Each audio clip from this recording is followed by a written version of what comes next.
The Five Nights at Freddy's series begins with a protagonist with little lore. Scott hinted at some connection between the player, Mike Schmidt, and the murders at Freddy's, but at the time, no one really knew what that connection could be, whether he himself was the killer or something else. But then we fast forward to FNAF 2, where we find Fritz Smith. Smith and Schmidt are the same name, just from different languages, and Fritz and Mike get fired for the very same reasons. It seemed like there was a greater story regarding Mike Schmidt, but at that point we still had no idea. Then FNAF 3 comes out, where there's hallucinations from FNAFs 1 and 2, implying the protagonist to still be Mike Schmidt, but FNAF 3 taking place 30 years later tells us that whoever this guy is was at this for years, and must have had a good reason for it. And then FNAF 4 came out, depicting a little boy who was killed by his older brother, and his older brother feels tremendous guilt about it. The gameplay is similar to that of FNAF 1, and the FNAF 1 phone call also appears in it, telling us this takes place after FNAF 1, and that we once again, for the fourth game in a row, play as Mike Schmidt. We see the younger brother die, and the older brother feeling guilt about killing him, so since we see things that indicate a dead person, we can conclude that the older brother was Mike Schmidt. We later learn that Mike Schmidt is actually Michael Afton, the son of William Afton, the killer. No one really solved this back when FNAF 4 first came out, and I'm planning to do a video soon enough about all of FNAF 1s to 4, all solved as they were meant to be when they first came out. But overall, Mike Schmidt being Michael Afton, the son of William Afton, is really like a really tragic story. Like, can you really imagine that? Imagine having a killer for a father. Imagine people accused him of being a killer, but you lived in denial for years, doing what he asked, until finally you realize the truth about what he has done. What would you do? What did Michael do?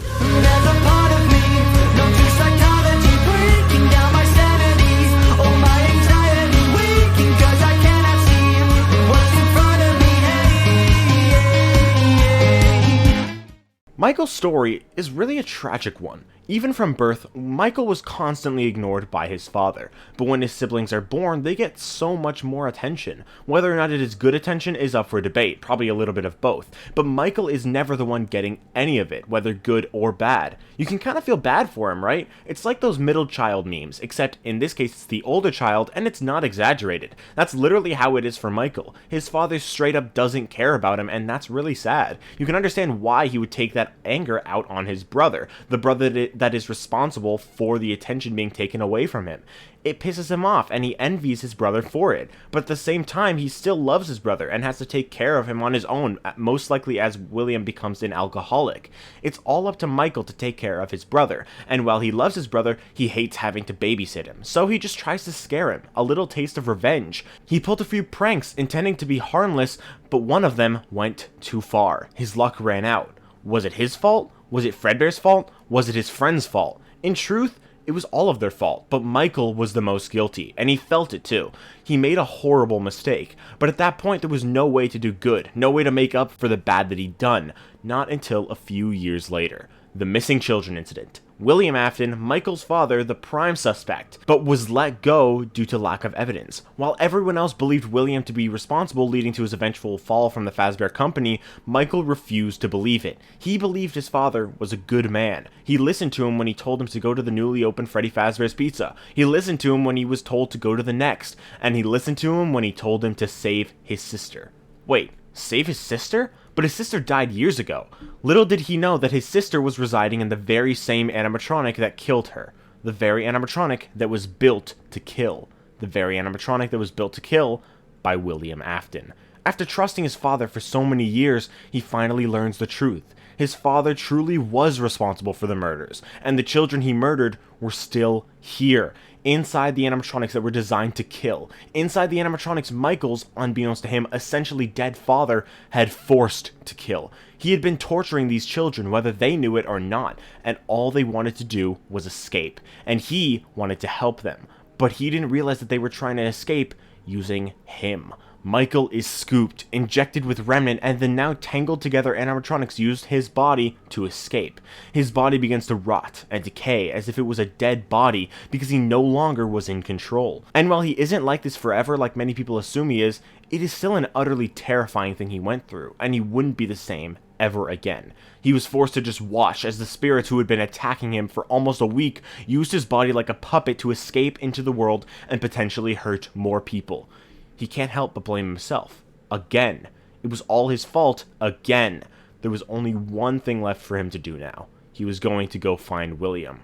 He was going to go find him. But what Michael didn't know was that his father was trapped in the safe room of the first Freddy Fazbear's Pizza, unable to leave until someone found him. Michael's character arc is really heartbreaking. He starts as an ignored teenager jealous of his younger brother, accidentally killing his brother as a prank, wanting desperately to make up for it, helping his father only to realize that he was the bad guy. In trying to make up for causing harm, he helps the man deliberately trying to cause harm, and when he realizes that, he finds his new goal: make everything right. But with William gone, there's nothing left for him to do. He spends years trying to find William, but to no avail. Eventually, there was nothing to do but give up, and he did it. It's not certain, but it is possible that he started a family. But what matters is that he has a powerful motivation and drive, but nowhere to apply it. Eventually, he loses sight of his goal, which is why he needs to be reminded that it's not finished. His brother, the one Michael killed, was still around. A new Freddy's horror attraction opens, but it had been over 20 years, and Michael didn't have any motivation left. His brother thinks that he doesn't care anymore. He's angry with Michael, understandably, so he forces him into a horrifying nightmare with no escape. It takes Michael experiencing these nightmares to finally realize that it isn't done. He can't die anymore because of whatever was pumped through his system when he got scooped. So if he can't die, there has to be something that he can do with his life. So even at over 50 years old, he goes to work at the new Fazbear's Fright horror attraction, only to find something he did not expect. His father, essentially dead, but also still alive. He knew what he had to do, and he did it. He knew he had to try and defeat his father once and for all. So he commits arson.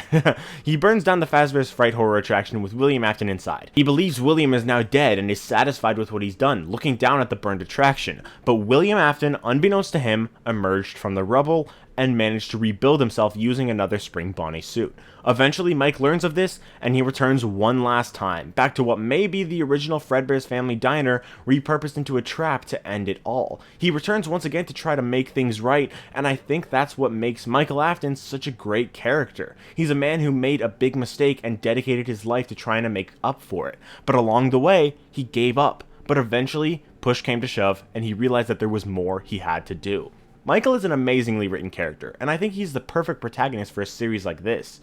However, just because he's written so well, doesn't mean that everything about him is positive. But what could be negative about him? The simple problem with Michael is the way that he's presented.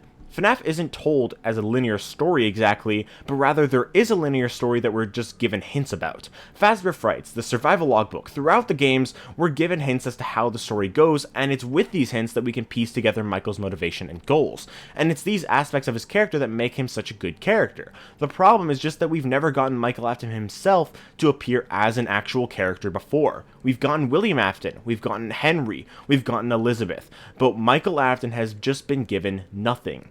He's had one monologue, and while that monologue was great, it wasn't enough to keep up with all these other three characters. That's why I'm so very excited for the FNAF movie, because it's going to showcase Michael as an actual character for the first time. Just think about that for a second. The protagonist of this game series, for 9 years, is going to become an actual character for the first time in a movie. That's the one thing I really don't like about Michael Afton. He's a really fleshed out character, and he's the main character, but at the same time, he's not fleshed out at all. So let's just hope that the FNAF movie does him justice. But what do you guys think? How do you feel about Michael Afton as a character? Do you agree with my take on him? Let me know in the comments if you did enjoy this video, and make sure to leave a like and subscribe if you want to. Let me know how you feel about this theory/video essay that I made about Michael Afton. I'm going to be making more on others. I've made one on William Afton, and I'm probably going to make one on Elizabeth, maybe the bite victim, maybe even Henry, maybe Charlotte. Who knows? Maybe the missing kids. I don't know what else I'll do. But this is Michael's, and I will see you all in the next video. I hope you all enjoyed. Bye, guys!